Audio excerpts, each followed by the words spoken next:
Nous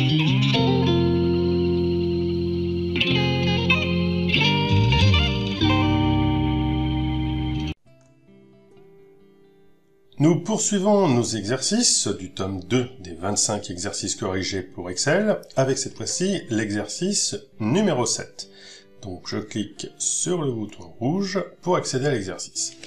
Là nous avons un tableau beaucoup plus large que d'habitude, puisque nous avons une étude sur l'ensemble des mois d'une année. Nous avons sélectionné pour notre étude 5 produits, dont les catégories sont en colonne A. Les produits sont cités en colonne B.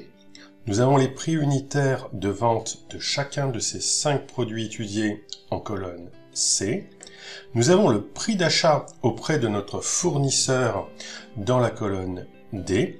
Puis de E jusqu'à P, nous avons toutes les quantités vendues chaque mois de ces 5 produits. Nous voulons maintenant effectuer un certain nombre de calculs dans les cellules qui sont en orange. Commençons simplement ici par faire le cumul des quantités, tous produits confondus, sur la colonne E, c'est-à-dire pour le mois de janvier. Je me positionne en E9 et j'écris tout simplement égale somme de l'ensemble. Donc il y a deux façons de faire la somme, soit j'écris égale somme parenthèse ouvrante, et je sélectionne la plage de données, puis je ferme la parenthèse et je valide. Donc j'ai bien le résultat, 1539. Donc ça c'est une méthode classique qui peut être réalisée, mais je vous rappelle que pour la somme, il y a un bouton qui s'appelle donc la somme automatique qui permet de faire tout ça beaucoup plus rapidement. Donc nous avons ceci sur le ruban, somme automatique, avec le signe sigma. Je clique tout simplement une fois dessus, il m'écrit égale somme de E4 jusqu'à 8, donc vous voyez je n'ai pas besoin de faire la sélection, je valide simplement et j'ai bien le même résultat, 1539. Une fois que ceci est réalisé, je vais calculer le CA, donc le chiffre d'affaires par mois. Alors là, je ne peux pas faire une somme tout simplement. Je vais multiplier chaque quantité de chaque produit par le prix unitaire de vente de chaque produit. Donc, j'établis la chose suivante, égale. On va avoir en réalité 5 produits à étudier, donc 5 multiplications. Je vous recommande de regrouper ça par parenthèse. Première parenthèse ouvrante. La quantité des pommes, donc en E4. Multiplié par le prix unitaire de vente des pommes, qui est à 2,50 ici en C4. Mais attention, avant d'aller plus loin, je commence à réfléchir déjà sur les référencements de mes cellules. Qu'est-ce qui est en relatif? Qu'est-ce qui est en absolu? La quantité vendue va varier chaque mois. Donc quand je vais faire une recopie sur la droite, je dois changer de mois. Donc la quantité, c'est du relatif. Tandis que le prix de vente est toujours indiqué dans la colonne C et ne bougera pas si je change de mois. Donc là, il faut que je le mette en absolu, c'est-à-dire avec les signes dollars devant le nom de la colonne et devant le nom de la ligne. Donc je reste bien positionné avec mon curseur ici à côté de C4 dans ma formule et j'appuie sur la touche de fonction F4 de mon clavier. L'écriture se change et j'ai bien $C, $4. Je ferme ma parenthèse. Donc là, j'ai résolu le cas des pommes. Pour bien me l'indiquer, je vois ici en rouge et en bleu les deux informations qui ont été sélectionnées dans l'opération.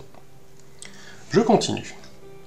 Plus, j'ouvre une nouvelle parenthèse. Je sélectionne donc les yaourts, ici 299, donc E5, toujours en relatif, multiplié par le prix unitaire du yaourt, ici en C5, lui il sera en absolu, donc F4. Et je ferme ma parenthèse. Et je vais continuer comme ça sur les 5 produits. Plus 215 fois 4,85 F4. Je ferme la parenthèse, plus, parenthèse, 185 multiplié par 420, F4, parenthèse fermante, plus, parenthèse ouvrante, 342 fois 1,85, F4 pour l'absolu, et je ferme ma parenthèse. Je valide maintenant mon opération, et j'ai le résultat du chiffre d'affaires par mois en ayant bien sélectionné les 5 produits. On ne peut pas faire plus court, hein. C'est une question qu'on me pose très régulièrement en formation. On ne peut pas faire plus court. Il n'y a pas de raccourci pour faire ceci. Il faut donc le faire manuellement avec de l'attention. C'est pas compliqué, hein. Il suffit juste de prendre l'habitude de ce genre de calcul. Une fois que j'ai établi ces 2 calculs pour le mois de janvier, c'est là où ça devient intéressant. Et c'est là qu'on va par contre gagner du temps. On sélectionne les 2 résultats. Ici, donc cette zone de cellules, puis on prend la poignée que l'on tire sur l'ensemble des mois jusqu'en décembre. Et là, comme j'ai utilisé les relatifs et les absolus, mes opérations sont correctes. Je vais maintenant me positionner ici en Q10 pour faire le CA total, donc ça va être la somme de tous les CA. Donc là, par contre, j'utilise la somme automatique. Il me sélectionne bien la zone de cellules de E10 jusqu'à P10. Je valide et j'ai le résultat de mon chiffre d'affaires sur l'intégralité de mes 5 produits pour toute l'année. Je vais maintenant faire le CA par produit. Donc cette fois-ci, ça va être la somme automatique. Il me sélectionne de C4 jusqu'à P4, mais là, je fais attention. Il est allé un peu trop en avant. En réalité, il aurait fallu qu'il fasse la somme de toutes les quantités de janvier à décembre. Mais comme il voit qu'il y a des valeurs numériques, il a tendance à prendre toutes les valeurs numériques. Donc je peux m'aider de la somme automatique, mais il ne faut pas aller trop vite. Il faut redésigner la matrice. Je sélectionne bien E4 et je vais jusqu'en P4. Une fois que j'ai corrigé ça à l'intérieur de ma somme, je me positionne dans la barre de formule, derrière la parenthèse, je mets le signe multiplié et je vais cliquer sur le prix de vente unitaire des pommes, ici en C4. Je n'oublie pas qu'il faut que je réfléchisse toujours au relatif et à l'absolu. Comme j'ai l'intention de recopier ma formule vers le bas, les mois vont descendre vers le bas, mais le prix unitaire de vente doit aussi descendre vers le bas. Donc là, l'intégralité de ma formule peut rester en relatif. Je valide, puis je tire la poignée. Et j'ai donc bien le prix unitaire de chaque produit qui a été multiplié par l'ensemble des mois de chaque produit. Maintenant, j'aimerais calculer la part de marché de chacun de ces 5 produits par rapport au total. Donc si je considère par exemple les pommes, ici en R4, c'est que représente 26 490 par rapport à l'ensemble qui est 89 658. Égal, donc que représente cette valeur ici? Je clique donc en Q4, je divise et je clique ici en Q10 qui est le total. Donc une part de marché, c'est toujours un morceau par rapport à l'ensemble. Quand je prends une pizza entière et que je prends un quart de la pizza, c'est donc un quart de la pizza entière. Donc là, c'est pareil. Donc là, c'est que représente le volume en chiffre d'affaires des pommes par rapport au chiffre d'affaires total des 5 produits. Mais toujours attention, relatif absolu.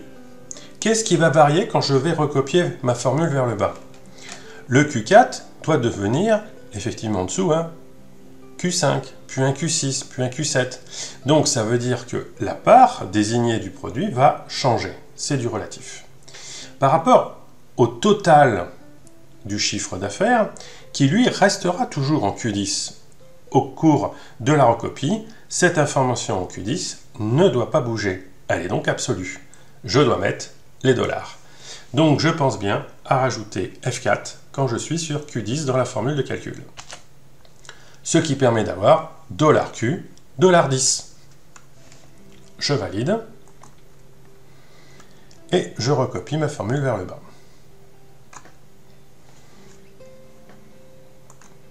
Pour bien vérifier que je ne me suis pas trompé sur les parts de marché, je me positionne ici sur la case R10 et je vais tout simplement faire la somme automatique de ce qu'il y a juste au-dessus, ici, de l'ensemble des pourcentages. Et si les calculs sont corrects, je devrais obtenir 100%. Parfait, mes calculs sont justes. Ceci permet de se vérifier. Nous avons presque terminé l'exercice. J'aimerais calculer maintenant la marge en euros de chacun de mes produits. Donc je me positionne ici en S4. Donc pour les pommes, je reviens sur les valeurs. En réalité, j'achète mon produit à 0,34 € et je le vends à 2,50 €. J'aimerais connaître ma marge sur ce produit. C'est tout simplement la soustraction des deux valeurs. Égal, je clique ici sur le prix de vente, moins le prix d'achat. Je valide. Et je sais qu'effectivement, ma marge est de 2,16 € sur le produit. Je reste en relatif et je peux donc recopier ma formule vers le bas. J'ai ainsi la marge unitaire de chacun de mes produits, qui est la marge en pourcentage. Pour le calcul, c'est une formule type qui est nouveau moins ancien divisé par ancien. Donc, mon nouveau prix, c'est le prix de vente à 2,50 €. Mon prix ancien, c'est le prix où je l'achète. Donc, c'est le prix d'achat. Donc, l'opération, ce sera prix de vente moins prix d'achat divisé par prix d'achat. Allez, je fais le calcul. Égal, j'ouvre ma parenthèse, prix de vente moins prix d'achat, je ferme la parenthèse et je divise par le prix d'achat. Je laisse tout cela en relatif. Je valide 635% de marge.